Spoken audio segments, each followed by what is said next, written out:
Muy buenas noches y bienvenidos a un nuevo capítulo de Sigamos de Largo. Hoy conversaremos de un tema muy polémico y también muy urgente, la marihuana en nuestro país. Amplios y diversos puntos de vista. Hoy conversamos con un panel muy especial. Queremos saludar primero que nada a Karina Vergara de la Fundación Daya, bióloga. Hola, Karina. Bienvenida.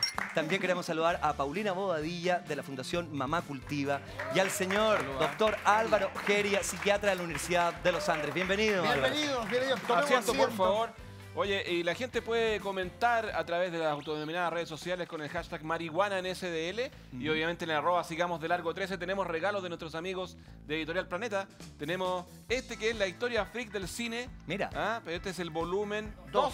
Ya regalamos el 1. No, este es el volumen 1, ya regalamos el 2. Fue al revés. Sí, no importa. No, hay 2 volúmenes. Bien. Y esto que es fundamental, mira. Qué bueno. La Yo historia quiero de eso, Mampato. Sí, quiero yo eso. también. Mampato, que es Marcelo Comparini, hay que decirlo. Es igual, mira. Ahí está. Buenísimo, me Ahí, encanta acá. Mampato. Increíble, pero estas son las de Oscar Vega, porque teníamos las de Temoló y ahora estas son inéditas. Oscar, fantástico. Muy buenas. Sí. Bueno, Participen en la @ Sigamos de Largo 13 en Estamos Instagram. listos para partir. Es verdad que la marihuana, por algún motivo u otro, es un tema conflictivo y que provoca muchas discusiones. A pesar de que tiene un amplio abanico, ¿no?, de posibilidades, podemos hablar de la marihuana en cuanto cáñamo para envolver, y nadie tiene problema con eso. Claro. La marihuana en cuanto recreacional, que lo vamos a hablar durante el de hoy, y como quiero que partamos con la marihuana en su uso medicinal. Y por eso la Fundación Daya y también Mamá Cultiva. están dentro de eso. Me gustaría hablar primero de la Fundación Daya, de cuándo existe, a qué se dedica la Fundación Daya. La Fundación Daya existe aproximadamente del 2014 que se constituyó como tal y desde ahí que estamos trabajando principalmente atendiendo pacientes. Atención clínica de médicos y atención de terapeutas que enseñan todo el proceso para cultivar, qué son los cannabinoides, sobre el sistema endocannabinoide también a los pacientes. ¿Cuántos pacientes más o menos atienden? 500 al mes aproximadamente No te estamos puedo creer, recibiendo. 500 distintos al mes. Sí, y eso solo en Santiago. Nosotros tenemos además, estamos presentes en varias regiones de Chile con grupos de voluntarios que también hacen el mismo trabajo, siguiendo las directrices que hemos nosotros, digamos, generado. Y más o menos en todo Chile llevamos alrededor de 20.000 pacientes ¿Qué atendidos dolencias hasta son ahora. las más habituales que se tratan con cannabis? Dolor crónico es el principal, epilepsia y oncología. Son los tres grandes grupos de pacientes que tenemos. Ahora, la marihuana se viene ocupando en términos medicinales desde, no sé, miles de años antes de Cristo, ¿no? Ahí yo creo que hay efectivamente algunas versiones que hablan de un uso más antiguo. Quizás yo creo que la reflexión que hay que tener es que efectivamente la marihuana es una sustancia que tiene más de 500 compuestos distintos. Ya. Ajá. De esos 500 compuestos, 100 y algo, 104 más o menos, son cannabinoides. Y lo que se ha demostrado, al menos desde la evidencia médica, es que algunos de esos compuestos, algunos de esos cannabinoides podrían tener algún efecto en determinadas circunstancias bastante puntuales. Precisas. Sí, sí. Con respecto a eso mismo, Mamá Cultiva es una organización que se preocupa de este tema, de los efectos positivos que la marihuana genera, en este caso, en el caso particular tuyo, en tu hija, Javiera. Así ¿Por qué no es. nos explicas qué es lo que hace Mamá Cultiva? Nosotros somos una organización de madres que recorrimos todas las terapias tradicionales por años. Tenemos niños desde 1 año hasta 25 años. ¿Ya? ¿Sí? Entonces, todas esas madres buscaron diferentes alternativas Ajá. en la medicina tradicional. Algunas incluso recurrieron a cirugías muy complejas, ¿no?, que separan los hemisferios del cerebro. Básicamente tenemos niños con epilepsia refractaria, por Ya, ello o sea, tú empieza. dices de que hay evidencias distintas a las que dice el doctor. Ahora, pero Ahora- como la marihuana es muy amplia, el tema, probablemente la gente tiende a creer o a pensar siempre en un todo. Tenemos una Una que encuesta. Veamos la hace encuesta poquito que, salió que hay para que empecemos de las el consumo de conversaciones. marihuana en Chile, que es preocupante. La cantidad de jóvenes, aquí está la encuesta. Por ejemplo, le preguntamos a la gente si está de acuerdo con la legalización de la marihuana. La mayor parte de la gente Esta no es está una de acuerdo. encuesta, claro, Esto y lo aquí hizo aparece Adimark. 58%, 42%. Ahora, claro, obviamente aquí es donde se empiezan a confundir los planos. Los planos, porque Claro. obviamente hay gente que defiende la marihuana como uso medicinal, pero no está de acuerdo, obviamente, con el tema recreativo o una regulación absolutamente distinta, ¿no? Porque entre medio está el narcotráfico, porque entre medio hay un montón de otras cuestiones que aparecen. Álvaro, ¿cómo ves este tema desde el punto de vista? Porque aquí hay como una confrontación, uno lo ve como Sí, ciudadano, sí. de estudios, de médicos. Nosotros hemos hablado con la Sociedad Chilena de Pediatría en algún momento, en que hay confrontaciones como de evidencia No hay científica. una sola voz. Mira, ahí yo te diría que efectivamente hay cierta confrontación porque, y esto quizás para la gente en la casa, los datos a veces, los datos médicos pueden ser súper áridos. La medicina se construye en base a información científica. Es cierto que la experiencia individual es súper importante. Y entonces, por ejemplo, si a mí me pasó que mi hijo tuvo una buena respuesta a algún compuesto, sea cual sea, efectivamente voy a yo creer que sirve. Pero la evidencia científica en medicina exige que haya estudios de muchos pacientes y después varios estudios de muchos pacientes agrupados. Eso se llama metaanálisis. Y eso todavía no y en pasa. eso sí, tenemos evidencia hoy día que no es concluyente. Hay una fundación que es la Fundación Epistemónico, que es una fundación sin fines de lucro, sin vínculos con la industria farmacéutica, una fundación académica, y que ellos han hecho una revisión de muy buena calidad técnica. De hecho, ellos hoy día están trabajando con la Fundación Cochrane, que para los médicos es como la meca de la información científica. Es el capítulo chileno. Se supone, Hoy día ¿no? sí, son ellos. Y la verdad es que la conclusión que ellos dicen es que efectivamente no hay suficiente evidencia para apoyar el uso, y ojo, del cannabidiol y de algunos cannabidioles que son sintetizados Ya. de manera Vamos a volver, artificial. vamos a volver cuando hablemos Karina, de... ¿te parece que este relato, este punto de vista, tiene que ver con lo que ustedes Yo plantean? vengo a representar el otro lado. A ver. ¿Por qué? Porque efectivamente los metaanálisis nos entregan un montón de información para saber qué es lo que le hace bien al mayor porcentaje de la población. Todos conocemos la típica curvita que nos enseñan, la mayoría estamos en la campana del medio, pero hay algunos que les hace muy mal y a otros que no van a responder, por ejemplo. Y Epistemónicos hizo una revisión, un metaanálisis para saber qué nivel de evidencia había con respecto al cannabis, pero Epistemónicos mezcló cannabis medicinal y recreativo. De hecho, la mayoría de los estudios que utilizan para hacer esa revisión que hicieron son de los años 90. Muchos de ellos incluso ahora ya quedan, digamos, desactualizados porque son estudios que no logran aislar variables, por ejemplo, como el factor socioeconómico, que influye mucho también en el comportamiento adictivo que pueda tener un paciente en la adultez. Entonces, cuando hablamos de cannabis medicinal es una cosa, es microdosificación, es utilización de ciertos cannabinoides, y cannabis recreativo involucra Es mucho, otra cosa, involucra nada mucho que ver. más, involucra Entonces, fumar y déjame otras por un cosas. segundo que el doctor me explique para que la gente entienda en la casa cuáles son los efectos. Vamos a la recreación. ¿Cuáles son los efectos en alguien menor de 18 años que todavía está en desarrollo de fumar marihuana? Porque los índices de consumo en los jóvenes es realmente 1 de cada 3. Según el informe entre octavo básico que dio el y cuarto CENTA medio. esta semana. Ya, ¿cuáles son los efectos en esos niños? Mira, lo que sabemos hoy día es que efectivamente el cerebro está en desarrollo hasta los 25 años. Ya. No hasta los 18. En mi es hasta caso los 25. todavía está. Sí. Sigue creciendo. ¿Eso qué significa? Significa que puede haber en esta cadena de un desarrollo normal algunas noxas, algunos eventos que sean negativos para la salud y que produzcan un cambio en el camino normal. Te pongo un ejemplo. Mi hijo tiene un accidente y tiene un gran golpe en la cabeza. Eso también puede generar una desviación de este desarrollo normal. El consumo de marihuana, y ahí estamos hablando de, salimos de lo medicinal, de este debate de la evidencia al final, estamos hablando del uso en la población en general, y además de marihuana fumada, que también es un tema re importante. No aceite, que sea. Distinguir, porque además cuando tú administras marihuana fumada no tiene nada que ver con los compuestos farmacológicos que se han sintetizado desde la marihuana, que tampoco se consiguen de una manera artesanal. O sea, si yo planto en mi casa y hago aceite, en realidad ahí adentro no estoy seguro de lo que hay. ¿No? Depende mucho de muchos factores. Ya. ¿Qué concentración de cannabidiol tengo, ponte tú? Depende de cómo crece esa planta, qué semilla es. Entonces es muy difícil poder asegurar que tenga una... Volvamos al fumado. Entonces el fumado, efectivamente, menores de 25 años sabemos que puede producir aumento de algunas alteraciones estructurales del cerebro, puede aumentar también la presencia de enfermedades psiquiátricas, y ahí probablemente lo que más nos alarma. Y ahí en mi experiencia en el Hospital Sotero del Río hemos visto ya innumerables casos de pacientes que debutan con cuadros de esquizofrenia.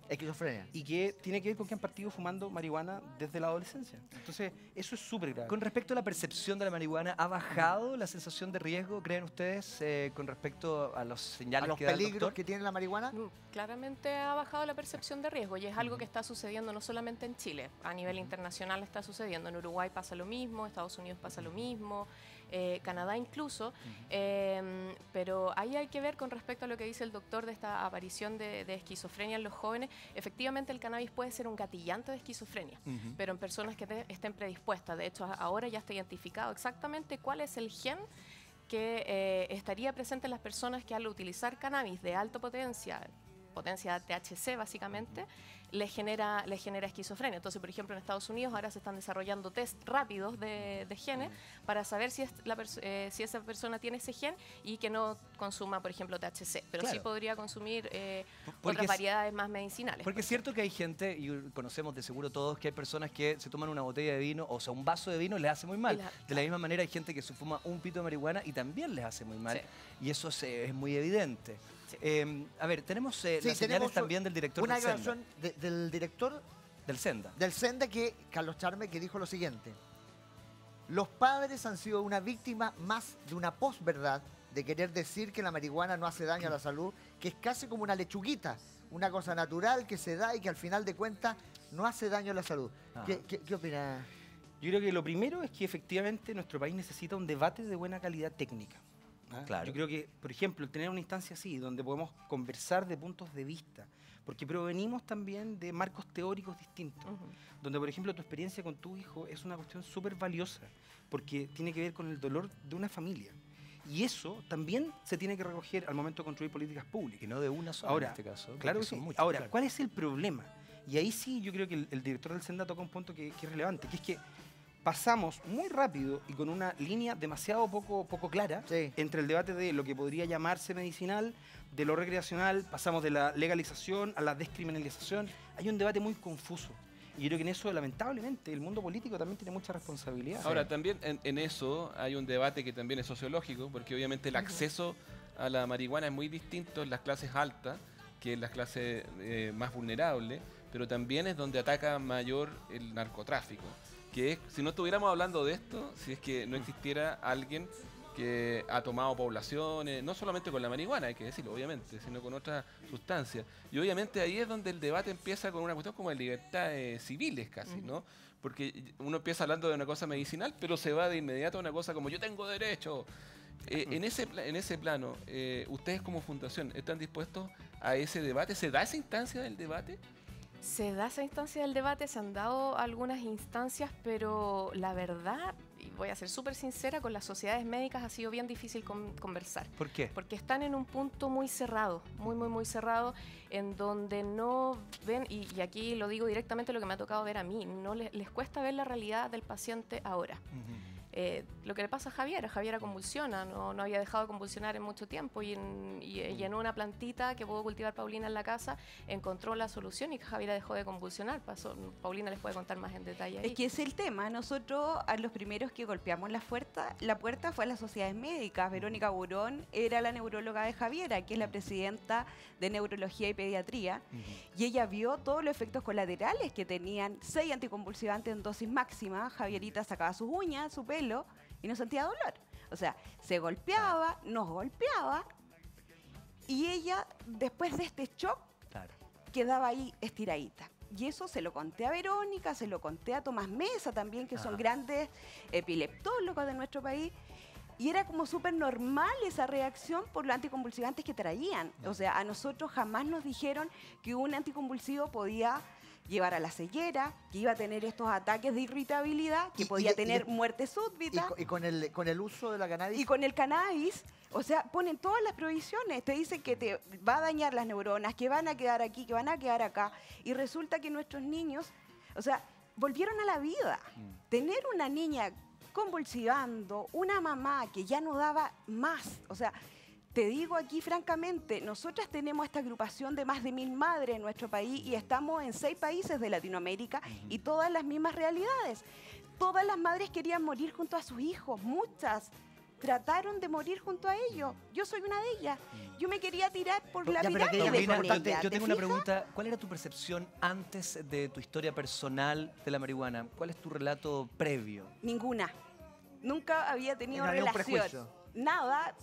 El que quería hacer lo que lo hiciera, para mí no es un tema, creo en las libertades personales, pero creo que tiene que haber una educación en base a eso. Y mi marido aún peor, mi marido era muy provisionista, era muy estructurado. Yo cuando le digo, Francisco, yo ya no doy más con esta situación, yo no quiero seguir con esta vida, porque totalmente endeudados, buscando las diferentes alternativas tradicionales. Tradicionales. Y mi hija seguía con crisis, seguía internada. ¿Y esto funciona? ¿Qué ¿Te le dirías fijas? tú? Porque aquí, claro, No, hay una visión que muy distinta. Yo creo lo primero que tuvo, efectivamente, yo creo que aquí el dolor y por lo mismo, la energía de esa familia tiene que estar al servicio de construir una mejor solución. Pero tú en Chile, la epilepsia refractaria, exprofeso, fue excluida de la guía GES. Claro. Pero Claro. hoy día hay una mesa de trabajo para poder tener un protocolo de epilepsia refractaria. Sí, Entonces, pero no yo creo que estamos de ahí acuerdo con esa mesa. Porque, ¿qué es lo que pasa? Van a traer un producto que es el Epidiolex, que cuesta 1.200.000 pesos mensuales.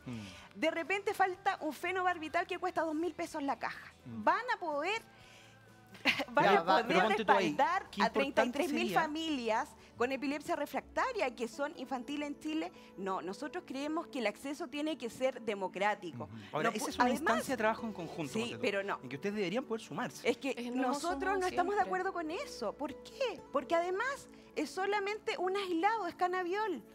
Y no resulta Es en lo que todos los- los Sería muy pacientes. importante para el público que nos observa que nos contaras un poco en detalle qué es lo que ocurre y cuál ha sido el historial médico entonces con Javiera. Ya entendemos que ha sido la medicina ligada a la marihuana la que le ha dado una posibilidad. ¿Por qué no nos explicas un poco para que esta conversación no quede entre dos expertos Sí, en esta perdón. materia? Por El favor. primer diagnóstico a qué edad fue, ¿cómo fue esto? Javierita a los 8 meses fue diagnosticada con esclerosis tuberosa. ¿Qué es esto? Es una enfermedad bastante cruel. Javiera tiene tumores en todo su cuerpo, básicamente en el cerebro, y estos gatillan en una epilepsia refractaria. Ya. ¿Y la Empe- epilepsia refractaria qué es? Es una epilepsia de difícil manejo que no responde a los tratamientos convencionales. Entonces, ¿qué pasa? Empiezas con un anticonvulsivo y empiezas a sumar. Dio resultado el primer medicamento 2 años. Después de esos años fue un infierno. O sea, mi vida era un infierno junto al de mi familia. Ahora, para entender la enfermedad, esta epilepsia refractaria además tiene síndromes, ¿no? Tiene variantes, por llamarlo Claro. así. Ya. Ahora, entiendo que esos son 200 casos que hay más o menos. Son 33.000 casos de epilepsia refractaria Ya, pero acá en Chile infantil. claro. Tú Y estabas las hablando de crisis Lennox convulsivas de mi hija eran permanentes. Era Ok. todo el día con crisis, y cuando estaba sin crisis tenía estos ataques de locura.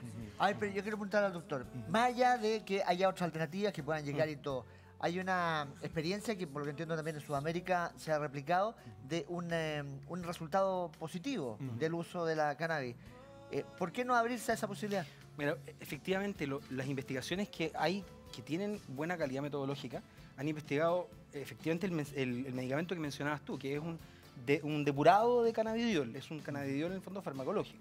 Yo tuve la suerte de estar en España, en el Hospital Clínica en Barcelona, y trabajé un tiempo en el equipo de epilepsia refractaria como psiquiatra, pero que veíamos los casos. De hecho, era el hospital de referencia a nivel español. Y vimos casos dramáticos donde un buen manejo multidisciplinario con los recursos adecuados lograba darle respuesta a esa familia. No, Entonces, no a través del la No a Pero través cannabis. de un la 60%, es que, No, mira, bueno, pero, acá ¿qué momento? ¿Pero qué pasa si funciona la cannabis? Ese es el problema. Claro, ¿Cuál sería, ¿por qué dejarla de cuál lado sería si el contra? es un elemento que se puede adicionar? ¿O tiene muchas contras? es súper práctico esto, tiene muchos efectos adversos. Yo por eso no me voy a referir a un caso individual porque te puedo hablar desde lo que sabemos Ya. del saber médico. ¿Qué podría pasar? Puede producir muchos efectos adversos. El uso concomitante, además, del cannabis con otros fármacos puede ser complejo. Y además hay una trampa que es muy complicada, que la cannabis del autocultivo es una planta que yo cosecho en mi casa, que yo hago el aceite o el preparado que aprendí a hacer, pero del que yo realmente no sé qué compuesto tengo. Porque es una planta que artesanalmente yo no puedo asegurar que tenga A, B o Z. Y como conversábamos antes, de hecho tú mencionabas que efectivamente hay algunos compuestos, y sabemos, por ejemplo, el test genético en esquizofrenia, algunos compuestos, pero un preparado artesanal no sabemos qué compuesto Karina, tiene. es tan Entiendo que artesanal cada así, cuánto- es tan como que cualquier persona llega y planta cualquier semilla y luego se la Ahí está la- prescribe a su hijo o a su ¿Cómo hija. funciona? Ahí está la clave de lo que hacemos en la fundación, que es la educación. ¿Ya? Y un tratamiento bien acompañado con un médico que tiene el conocimiento para hacer la compañía y con alguien que te enseñe de cultivo, que te enseñe cómo hacer el preparado, saber qué es lo que estás cultivando, créeme que los efectos secundarios, al menos en los pacientes de la fundación, casi no ocurren. No O sea, aparecen. para contarles, los 3 efectos secundarios que más nombran los pacientes de la fundación, nosotros hacemos una encuesta de seguimiento después a los pacientes que asisten al cabo del mes. Son mareo, somnolencia y boca seca. que remiten al cabo del mes, principalmente. Después de lo otro que nosotros hacemos es titulación de dosis, no es que le digamos al paciente tómese 20 gotas de cannabiol. Cada paciente va probando hasta llegar a la dosis adecuada para el paciente. Y lo otro que hacemos también es que, por ejemplo, en la encuesta de seguimiento hacemos una consulta, qué tan satisfecho está con el tratamiento con cannabis, y el 85% de nuestros pacientes tú me contabas de que dicen muy el eficiente. sistema es que cada persona de las 500 que va trae su propia producción porque ustedes no tienen producción. Claro, nosotros la producción que tenemos para hacer investigación, los estudios clínicos que piden, digamos, los médicos y que se piden en cualquier sistema. ¿Cuánta gente se atiende? Más o menos 500 por mes estamos solamente en Santiago, aproximadamente. Paulina, volvamos a la historia. Digamos, ¿Cómo te ayudó? ¿Cómo entró la cannabis? O, bueno, este compuesto, porque en toda esta cuestión uno tiende a confundirse, ¿no? Porque yo aquí veo como a mi mamá diciendo, ¿pero qué hizo? ¿Se fumó algo? O sea, ¿cómo llegó este compuesto a tu hija? Yo preparé este aceite. Ya. Compré flores en el mercado negro porque una madre desesperada hace lo que sea. A mí me mandaban a comprar una piedra del río Mapocho y yo lo hacía. Claro. Ya. Era así. ¿Y tú hiciste tu propio Yo aceite? hice este aceite porque vi que en Estados Unidos esto estaba funcionando. Ana María contó en un programa que una amiga de ella había usado cannabis para un cáncer terminal y que había tenido una muerte digna. Acá se trata de casos extremos. Eso es lo que tienen que entender también. Tu todos. hija está en una situación ya... Mi hija Eso no es tenía mil vida. No tenía vida ella, ni yo, ni menos su padre. Y esa es la realidad de miles de pacientes a nivel nacional. Esa es la realidad. Estamos súper abandonados. No tienes familia a tu lado. No Ya, te y tú visitan. Perdóname, estás entonces, dispuesta comenzaste, vas al mercado negro, preparas el aceite, Preparar ¿y el qué ace- ocurre con Javier? Preparé el aceite, lo probé yo, no me pasó nada, dormí 5 horas de corrido, cosa que no hacía Sí. durante 3 años. Lo probé a mi marido y él, como venía con toda esta... Lo probó él, estás hablando que primero lo probaron Lo probamos ustedes. nosotros para ver Perfecto. qué efecto nos podía dar. Si alguno moría, bueno, mala suerte, pues Claro. si eso era. Claro. O sea, Así de desesperado. era estaba. así. No me pasó nada. Él, ¿qué pasó? Despertó como sus sentidos. Se agudizaron. Listo, le dije, mi hija es igual a mí, ella es fuerte, vamos. Le di una microdosis que era así como, háganse una idea de la mitad de un grano de arroz. Ajá. Le doy Muy eso, poquito. nada, de una resina pura. Y Javiera durmió al otro día fantástico, no tuvo estos ataques de irritabilidad eran todos los días. O sea, ¿Ya? todo un cambio inmediato. Inmediato, y Ahora a la tú semana estabas- bajan las crisis Y de estaba epilepsia. dispuesta, o sigue estándola, dispuesta a que en el tiempo, porque igual es una cosa nueva, tenga algún efecto adverso que no sabes lo que puede ser. Mira, efectos adversos que pueda tener Javierita con tumores en su cerebro, en su corazón, en su Ya, páncreas. mientras tenga una vida- O sea, Ahora- la vida que le pueda dar dignamente Sí, a lógico. ella son enfermedades catastróficas. No, sí, por supuesto. Están Estamos hablando condenados, de casos lamentablemente. Ahora, cuando uno analiza desde el punto de vista de la sociedad, y lo te pregunto a ti, doctor, ¿cómo ayuda la marihuana o a qué política pública nos podríamos enfrentar si es que hubiera evidencia científica, como lo está diciendo la Fundación Naya, de que esto es realmente posible? Yo creo que probablemente esa es la clave de esto. La clave es que la respuesta que científicamente uno tiene que decir responsablemente hoy día es que armar una política pública en base a casos individuales es peligroso. No se puede. Es riesgoso.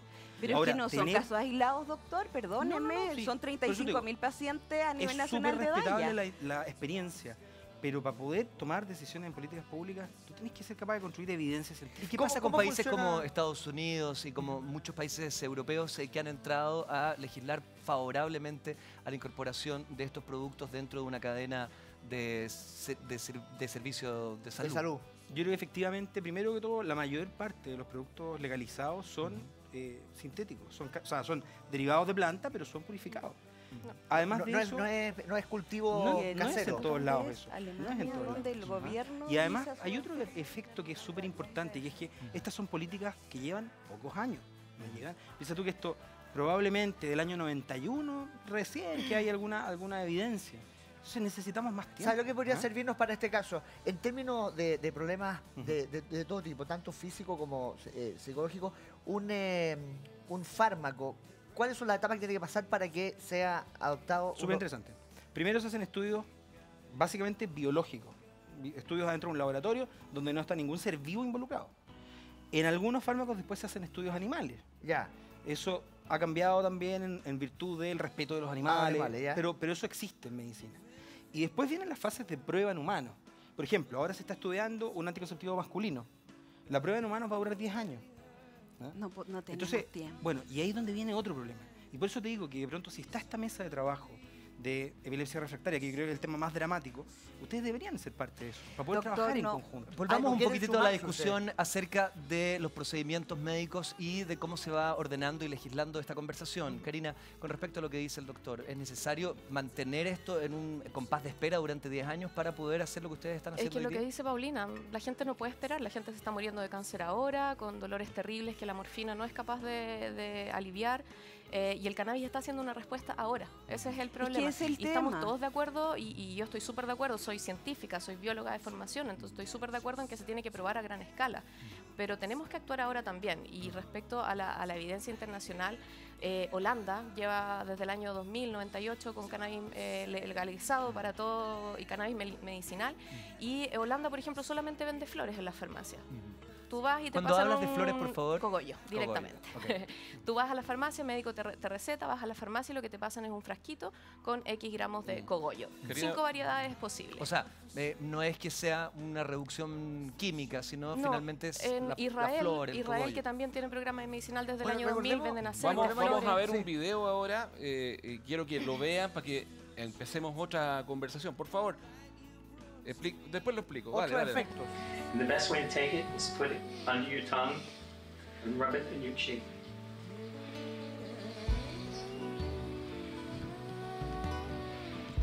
Don't do too much, you're going to be asleep all afternoon. You know what you should do? No. Don't try to communicate, just relax. See what happens. Certain branches of the endocannabinoid system is helpful in relieving symptoms of Parkinson's.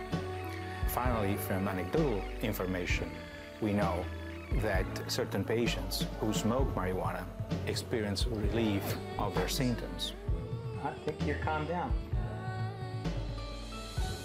Isn't that amazing? He used just a single drop, and his hands afterwards were rock steady. That fits. Did you guys eat lunch? Are you hungry now? But I am. Doctor, Bueno, acá yo he estamos visto... viendo un video que tiene que ver con un paciente con Parkinson. Es un video que obviamente también corremos el riesgo, también con tu caso, de que si son casos unitarios uno no sabe qué pasa con todos los pacientes de Parkinson del mundo. En evidencia, en otras enfermedades uno ha visto que hay otros, ¿no? Ustedes también han hecho esa divulgación. ¿Cómo ves este tipo de experiencia. cosas, de experiencia? Súper interesante, porque si en el fondo existen nuevas formas de poder buscar estrategias de aliviar el dolor de esa persona y de su familia, hay que investigarla, hay que avanzar en eso. Lo que sí, insisto, es que no podemos ser, y por eso quizás el concepto de posverdad que usó el director del Senda, no podemos usar la posverdad para enfrentar un tema que es técnico, que es cierto, tiene que ver con el dolor de familias, pero también tiene que ver con poder dar información de calidad. Recordemos Ese que es el Y no también... era, y no era Sí, muy pero es lenta que- la medicina. Yo iba a comentar la película Miller Dolan's Club, ¿te acuerdas? Que Sí, claro. dijeron que era Sí. de los primeros investigaciones sobre alivio para la gente que tenía SIDA Ujú. y que no estaban aprobados. Había además un lobby farmacéutico Tenían que para ir a México. Es que de evitarlo. eso se trata. Acá hay un lobby Entonces la farmacéutico gente, la feroz. gente está desesperada hoy y está dispuesta, por eso le preguntaba, está dispuesta a correr un riesgo. Mm. Ahora, evidentemente no sabe. perdóname, Puede ser que el riesgo sea muy Quiero, grande. quiero solo señalar algo. Yo he visto videos de este tipo con otro tipo de dolencias, no solo Parkinson, en investigaciones a largo plazo. Recuerdo un reportaje muy extenso que dio CNN Internacional hace 2 años atrás, donde se planteaba el mismo tema. Y había el caso de una niñita muy pequeña que tenía Charlotte. 50 tipos de convulsiones diarias y con el uso de estos fármacos reducían a 1, a 2. ¿No es suficiente todo esto como para poder abrir un poco el espacio para generar alivio en tantas familias que están sufriendo un dolor tan poderoso como ver a un hijo convulsionar? Absolutamente de acuerdo contigo, Sergio, en que es suficiente para que nos podamos sentar en la mesa, que podamos pensar juntos Ya, y que podamos eventualmente como país pensar en una forma de poder investigar el fenómeno. Hablabas de la entenderlo. mesa, pero ayer pasó algo en la Cámara, en el Consejo de Salud, se llama Comisión de Salud, donde estaba el ministro Santelices, estaba por un lado la senadora Goik y por otro lado la senadora Barriselberger, ¿no? El ministro Santelices, cuando Paulina iba a dar su presentación de su caso, se levanta y se va. Que lo cuente ella. Por ¿Qué favor, pasó? cuéntanos un poco qué es lo que pasó.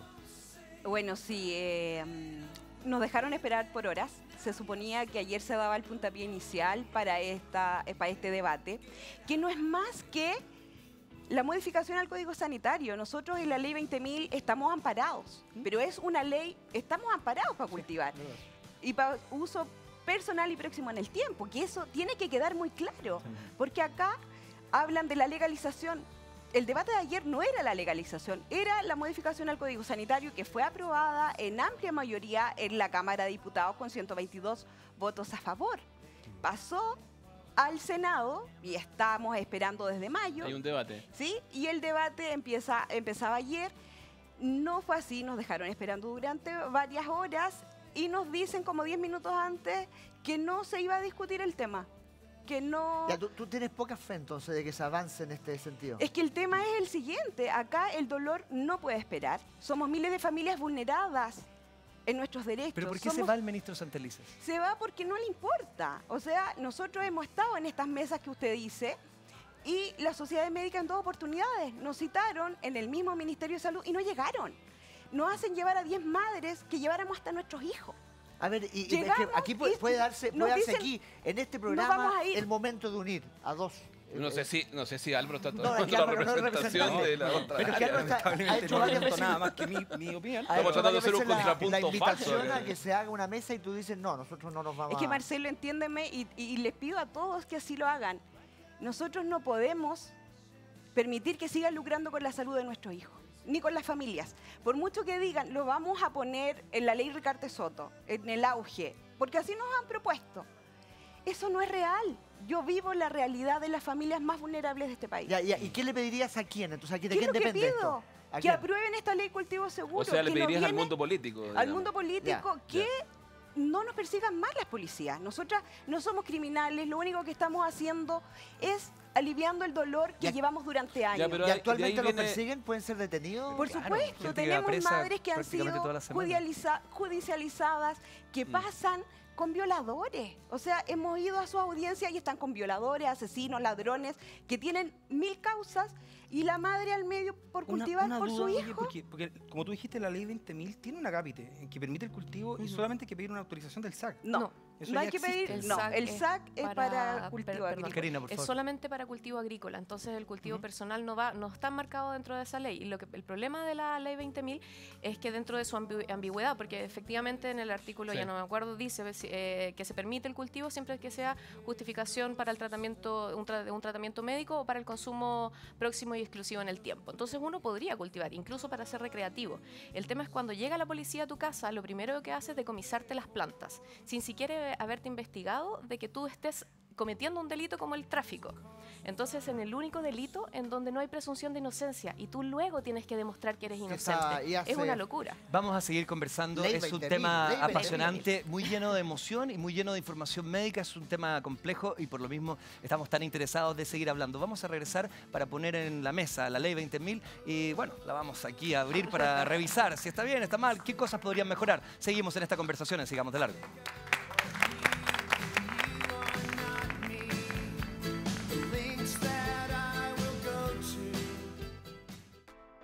Descarga la app de OnePay y convierte tu celular en una billetera digital. Desde hoy, da un gran salto a la manera de comprar en Chile con la app de OnePay. Descárgala, ingresa tu tarjeta de crédito solo una vez, crea tu PIN, confirma y ya estás listo para comenzar a realizar transacciones de forma moderna, rápida y segura. OnePay, un nuevo producto de Transbank.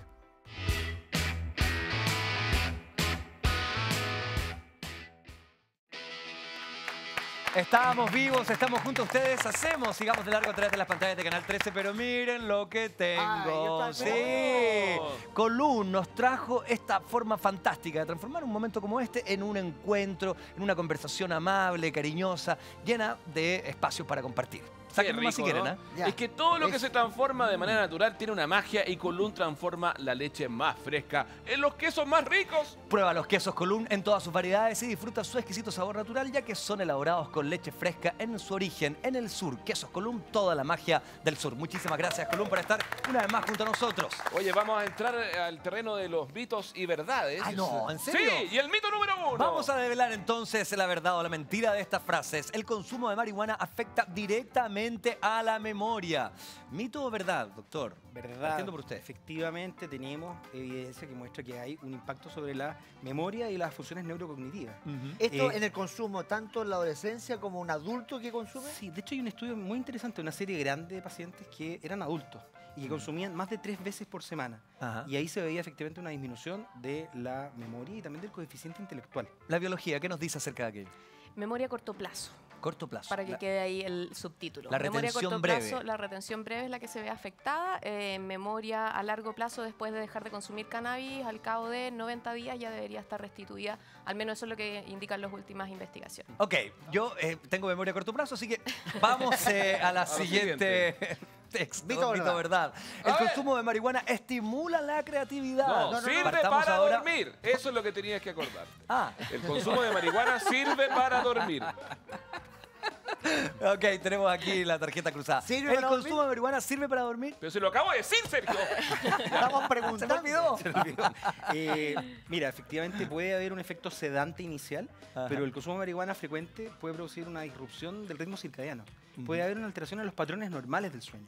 Entonces, efectivamente, muchas personas lo usan inicialmente para poder dormir mejor, Como pero un en el calmante. corto andar puede efectivamente gatillar cierta alteración en la calidad de ese sueño. Ahora déjame preguntártelo de otra manera, porque hay mucha gente que se autorreceta, no sé, Rabotril, ¿no? O algún tipo de mío, cosa así. Y hay mucha gente que dice que se fuma marihuana, un pito de marihuana Como para ansiolítico. dormir, como una especie para conciliar el sueño. Eso, ¿Es verdad o ¿cómo- mentira? eso, o sea, no, si yo sé que es verdad, po. ¿Cómo va a ser ese el mito? No, pero eso puede traer algún tipo de problema. El uso de marihuana para, o sea, puede producir la marihuana, lo que tiene es que si es un uso no regulado, puede producir, tiene un riesgo de adicción también y puede pasar como sucede con las benzodiazepinas o todo lo que se ocupa para dormir, que uno finalmente se termina acostumbrando Bien. y puede pasar lo que Ahora, a mí me dice el pasa que doctor. abro el botiquín y hasta el ibuprofeno me da miedo. Te da Porque susto. te dicen, no lo tomes Claro. mucho. Pero claro. Todo tiene un problema, ¿no? Todo tiene un problema. Es que eso es lo que. Hay una frase muy clave que es de Paracelso que dice: toda sustancia puede ser un medicamento o un veneno dependiendo de la dosis. Depende, Ya. claro. Ya. Tercer Eh, mito, señoras y señores, A lo ver. leemos en la pantalla. Dice, el consumo de marihuana provoca paranoia. ¡Nada Aquí que ya ver! estuvimos. ¡Eso no es cierto! ¿De qué me estás hablando? No, que- ¿Por qué me miraste así? Estamos paranoia- evidenciando la paranoia, obviamente es una actuación para ustedes. Paranoia, ¿no? no, muchas gracias. ¿Lo hice bien? Sí, muy bien, muy bien.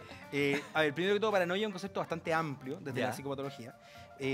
Efectivamente, personas que están intoxicadas en el momento de consumo de marihuana pueden tener síntomas de angustia y pueden tener síntomas psicóticos. Síntomas psicóticos decimos nosotros cuando alguien pierde la capacidad de distinguir lo que es real de lo que no. En el momento de la intoxicación puede ocurrir, pero también sabemos que, de hecho hay algunos estudios que muestran que 30 consumos antes de los 18 años podrían aumentar en 300% el riesgo de desarrollo de esquizofrenia. Entonces es un dato súper alarmante donde los síntomas psicóticos o paranoicos pueden ser cardinales al momento del diagnóstico. ¿Y Ahora- hay otros diagnósticos menos alarmantes? Porque, preocupado. wow. Efectivamente, No, pero- depresión, crisis de pánico, trastornos de ansiedad en general. Efectivamente, sí. Doctor, yo tengo una pregunta. Tal como con otras cosas, por ejemplo, el alcohol, ¿depende mucho de la persona? ¿Hay personas que son más resistentes a los efectos que otras? Bueno, efectivamente, sí, hay ciertas diferencias genéticas. El problema es que hoy día a nivel poblacional la recomendación no puede ser fume marihuana. La recomendación debe ser cuídese, sepa que toda droga es nociva y por lo tanto una vida saludable. Como es cuando hacerla- hablamos del alcohol. Como cuando No hablamos del podemos alcohol o del invitar a tabaco. los menores de edad a Por beber ejemplo, alcohol. el trabajo que hemos hecho con el tabaco, yo creo que nos da esperanza respecto al consumo de droga. ¿Pero Ha ha disminuido el disminuido uso de el tabaco, consumo? ha disminuido en Chile, ha aumentado la percepción del riesgo y además hemos sido capaces como sociedad de ponernos de acuerdo, por ejemplo, en no fumar en los restaurantes, en no fumar en las discotecas, hoy día en algunas comunas en no fumar en las plazas. Ese acuerdo social te permite proteger a la población. Ya. Vamos a ir al siguiente mito de verdad para luego darle la palabra a nuestras otras invitadas. Por favor. ¿La marihuana es altamente adictiva? ¿Qué nos dirías, Karina? No. ¿No? De hecho, hay pocos estudios que investigan como digamos, la potencialidad de adicción de la sustancia. Y hay uno, el que al menos que nos basamos nosotros, que lamentablemente es bastante antiguo porque no se ha repetido en el tiempo, pero indica que la posibilidad de generar adicción es de un 9%, que es lo mismo que las benzodiazepinas, y mucho menos que el alcohol, tabaco, que andan por ahí del 22-30%. Por ahí, ¿estás de acuerdo? Estoy de acuerdo, 9% es la cifra que en general uno más o menos maneja. ¿Sí? Ahora, hay un tema, porque es verdad, y aquí tomando el caso de Paulina, que es un caso, como decía, dramático y muy potente. Muy real. También conocemos casos de familias que tienen hijos que son adictos, independiente que la marihuana no sea el gatillante, sino que son adictos y que están en clínica y lo han pasado pésimo y han tenido problemas muy graves, ¿no? El tema de la adicción, ¿no? Uno cree que va directamente relacionado a la droga. Y sin embargo pareciera ser un tema más psiquiátrico, o Sí. hay un poco la combinación de dos. Mira, mi carrera como psiquiatra desde el principio me he visto enfrentado al tema de las drogas, porque en realidad llegué al hospital Soto del Río a trabajar y me di cuenta que casi un 80% de las personas que hospitalizábamos en el servicio de psiquiatría en el hospital general, que es donde ocurre la psiquiatría en los países modernos, tenían problemas con las drogas. ¿Cuál es la principal? Probablemente marihuana, y te diría que en segundo término pasta base, en nuestra población al menos. Claro. Entonces, efectivamente, las adicciones son un problema, y yo como psiquiatra me dedico parte importante de mi práctica profesional es ver pacientes con adicciones. Y te puedo decir con bastante certeza que las adicciones son problemas, primero que todo, nosotros en uno de los centros en los que trabajo, que es el Centro Nevería, hablamos de que son enfermedades de las conexiones. Porque son enfermedades de las conexiones neurológicas, pero también de las conexiones humanas que tenemos alrededor. Pasemos a la conversación que también está planteada en estos días, ¿no? A propósito de tantos temas sociales, los índices de consumo, no solo de drogas, sino también de farmacología. También el tema de los barrios que están tomados por sectores de tráfico y de narcotráfico. ¿Qué hay con la legalización? ¿Qué hay con esta ley que está a mitad de camino, que te permite pero te prohíbe? ¿Cómo observan ustedes en la Fundación Daya, por ejemplo, este tema? Mira, nosotros lo que estamos y por lo que abogamos en definitiva pues son por las libertades personales. Y esas libertades personales están en la confianza de decir que alguien puede tomar una buena decisión, de no creer que siempre alguien que estudió más o es político tiene la verdad sobre esa persona. Y también tomamos como ejemplos, por ejemplo, como Portugal, que legalizó todas las drogas, no recuerdo el año exacto, pero ya lleva 10 años como mínimo, con un programa de legalización en donde todos los recursos que ellos gastaban en policías, en juicios y todo, lo están invirtiendo en el tratamiento de adicciones. Y tienen resultados brutales, muy, muy, muy buenos. De hecho, el consumo ha disminuido en Portugal, el acceso a las drogas no es tan fácil también. Entonces hay que tomar estas buenas experiencias que de repente son un poco extrañas y no llega la información a todo el mundo, pero si uno busca, uno googlea un poquito y encuentra. Ahora ahí hay que diferenciar de nuevo, como lo decía Marcelo al principio del programa, entre lo recreativo, entre lo medicinal, porque esta es una conversación que toca muchos planos. Claro. ¿Qué opinas tú? Pero en general, tema, la distinción que a mí me parece más importante es que una cosa es la descriminalización, que es en el fondo al usuario y al portador tratar de que no tengan pena, y que en general en Chile te diría que esa situación sería bueno mirar los números de cuántos juicios verdaderamente se llevan adelante a personas que consumen marihuana. Ese dato no está tan claro. Y en general los datos preliminares que nosotros hemos podido observar es que es bastante poco. Entonces, déjame terminar la idea. Entonces, descriminalizar quizá en Chile no tendría un impacto tan grave, no sería tan bueno quizá, salvo una cosa, que un poco quizás lo que hizo Portugal. Y en realidad Portugal reinvierte, pero también genera una política de Estado y genera entonces una solución integral. Y probablemente ese es el desafío en Chile. Piensen ustedes que en Chile la salud mental está postergadísima, y eso es un problema de Estado, no de gobierno. 25%. Mira, hay un número muy bonito que tiene que ver con la carga de enfermedad. La carga de enfermedad nos resume un poco el impacto que tiene en la salud de las personas en general una enfermedad, un grupo de enfermedades. En Chile, 25% de la carga de enfermedad tiene que ver con la salud mental. Y hoy día estamos invirtiendo un poquito más de un 2% del presupuesto en salud, que ya es bajo, ¿eh? Muy bajo. Entonces tenemos un desafío que tiene que ver con, Claro, con trabajar en y la ¿Cómo te toca a ti, política? Paulina? Perdóname, ¿cómo te toca a ti la ley 20.000? ¿Cómo te afecta? Porque en parte eso es lo que está discutiendo Mamá Cultiva, ¿no?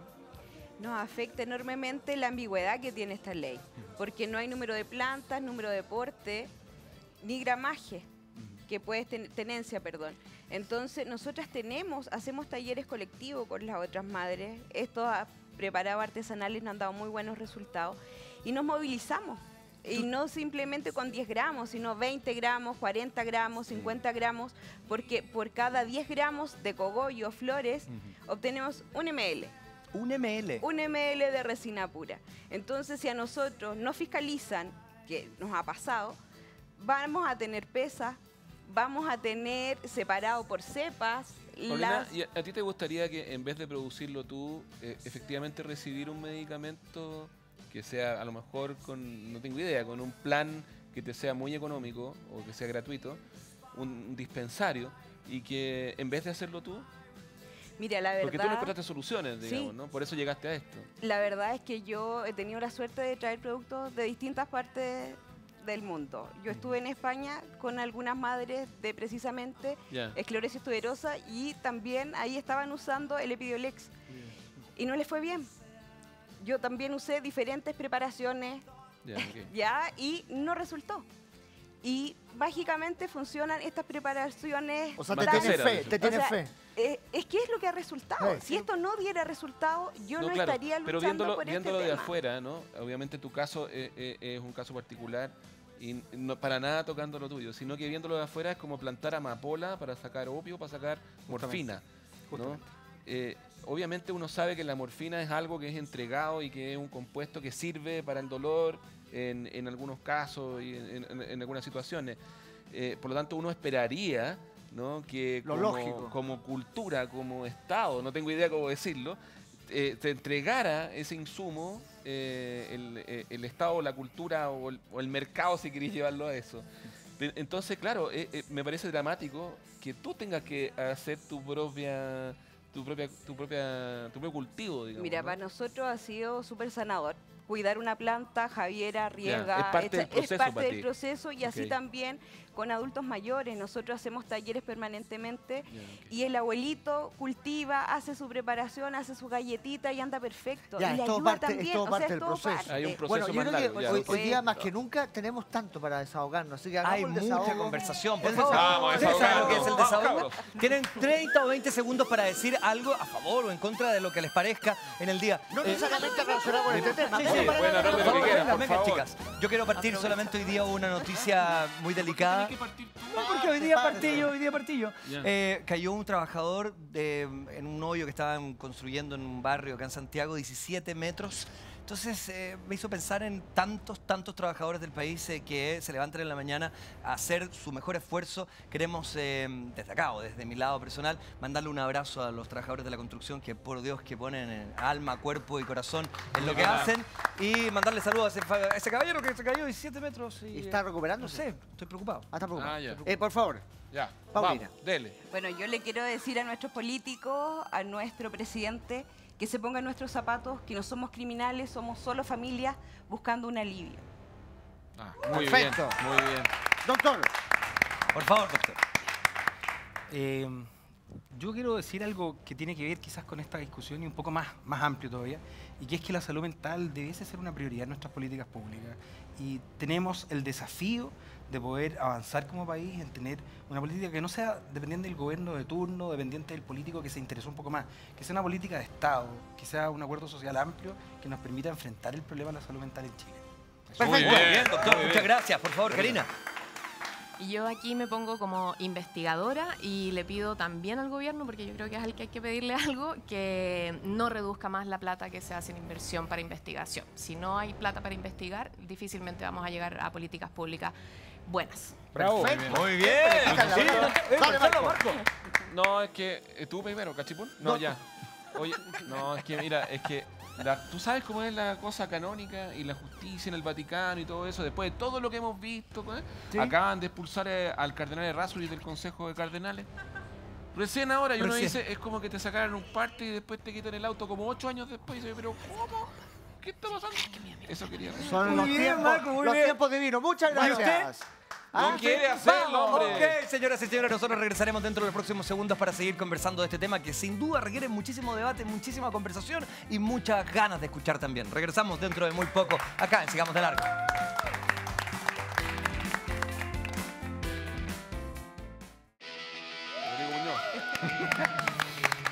muchísimas gracias por acompañarnos. Queremos agradecerles a todos por sus comentarios, que seguro hoy día han sido muy apasionados. Queremos saludar al doctor. Muchísimas gracias por estar con nosotros. También a la Fundación Daya y a la Fundación Mamá Cultiva a través de Karina y a través de Paulina. Muchísimas gracias a ambas también por estar acá.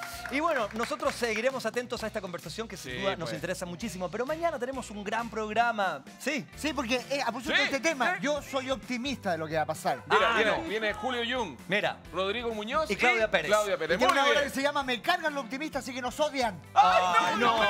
¿Quién te puede odiar? Julio Jung mañana junto a la compañía aquí. Gracias, buenas noches, que estén muy bien. Nos vemos.